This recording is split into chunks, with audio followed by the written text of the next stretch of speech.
I had the privilege of speaking to a few entrepreneurs a few days ago, and my title was How African Businesses Got It All Wrong. And what I spoke about was what's in the book, The Outliers. And Malcolm Gladwell, who was without question one of the foremost thinkers of our time, speaks about the 10,000 hours. And it's right? If you have read the book, you know what I'm talking about. So if you think about the premise of the ideology of the 10,000 hours, Malcolm actually referenced somebody else's work. So it wasn't his work. He referenced the scientists who studied athletes, more specifically gymnast, tennis players, etc. Between the eras of the 1910s and the 1940s, and the scientists tried to answer an interesting question. And the question was this: what does it take to reach the top 1% of any chosen field or industry? So in any chosen field or industry, what does it take to reach the top 1%? Really, the peak of the summit. And after almost 3 decades of study, the scientists found that if you committed yourself to 10,000 hours, 10,000 hours of practice, diligence, commitment, you had a better chance of becoming part of the top 1%. And it makes sense, doesn't it? The greatest soccer players of our time. When you hear about the biography of players like Ronaldo and Messi and so forth, you see that they are putting a lot of energy, a lot of effort, a lot of time in refining their skills. And they started this thing at a very young age. Some of them barely 14, some of them barely 10. They are more committed than their peers. They spend more time doing it, and they therefore become part of the top 1%. That's the formula of Gladwell. The theory of the 1% is actually 100% correct, except that it makes one underlying assumption, which is the set of skills you require to succeed don't change. It means you keep on doing that thing over and over and over again. It is believed, it is premised that those skills are the same. So when the skills don't change, when you put in the energy over 10,000 hours, you get it.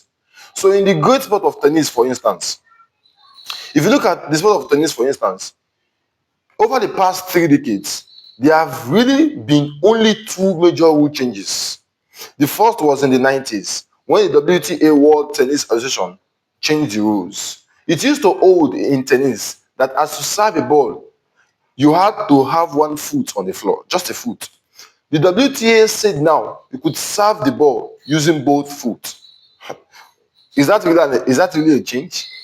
The second rule, which was changed far later, and this one had greater implications, was where the ball lands when you serve a shot or when you hit a shot.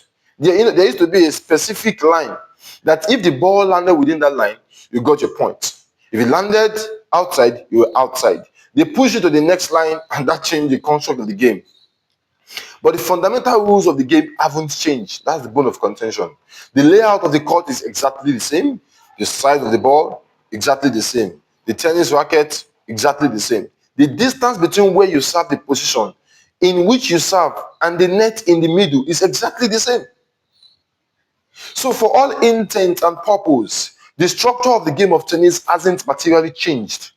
That is true too for most sports: soccer, American football, race, and so forth. This is why if you commit yourself to 10,000 hours of diligent practice and study, you have a better chance of reaching the top 1% because the rules are the same. The question that I want to ask myself and you is that I wonder if you could extend this to businesses. My experience. Remember, I started my career as a business strategist. I spent my time looking for companies that are run inefficiently and how these companies are purchased and run better. And so that these people could exit at the future stage with a better revenue, better income. Which means they are essentially looking for organizations that can help them deliver exponential rates of growth. In the analysis of these businesses, they have to ask themselves the question, how are they run? And often, what we found is they are run on the premise of the 10,000 hours, just as Malcolm Gladwell posited. They have gotten really good at doing this thing because they have spent hours and hours doing it. Somebody wants to, for example, buy something in the market and sell. They have done this over and over and over again. They have done these businesses over and over and over again. That's what Gladwell is saying, and that's what these businesses are also doing. So when Gladwell was saying 10,000 hours, it was correct. But what he did not tell us, which is a little bit peculiar to me here, is that that rule made a single provisor. The provisor was the set of skills, competencies, and tools you need don't change. It means that the 10,000 hours will work if your skills, tools, and competence are the same. Now the question is that what we have in football, what we have in sport, what we have in car racing, what we have in tennis, the question is that what we have in this sport, are they the same over time? Yes. But what about in business? How we run businesses in the 18th century, 19th century, 20th century, 21st century, in the 21st century, in the fourth industrial revolution, and in the initially in the new fifth industrial revolution, the way we run business, hasn't it changed drastically? Look at how we have moved from web 1 to web 2 to web 3. It has changed what we can get from businesses. It has changed how business can be run. So the question is that this same 10,000 hours, without removing and adding, is it also enough for businesses to run? Now, I want you to take just a moment, pause and think about that. Think about then our very famous case study of Kodak. How many of you know Kodak? Kodak got really good at making film, except sooner or later, that's not what consumers wanted. Think about the business of the ox barring. They got really good at making ox wagons. Sooner or later, not what consumers wanted. Think about the business of Smith Corona. They got really good at making typewriters. How many of us are using typewriters today? So we can get really good at doing something. That we are good at it doesn't necessarily mean it's of value. Let me take that slowly. That you are good at something, that you have used 10,000 hours on something, doesn't mean that it's of value. That is something that is critical in this discussion.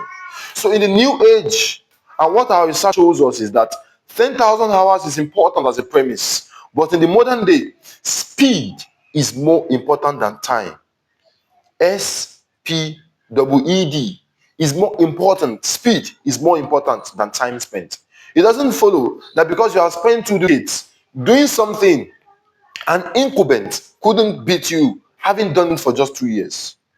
All they have to do is to learn at a rate faster than you and deliver value at a rate faster than you are. And so in the modern day, speed is critical. Time spent, not as important as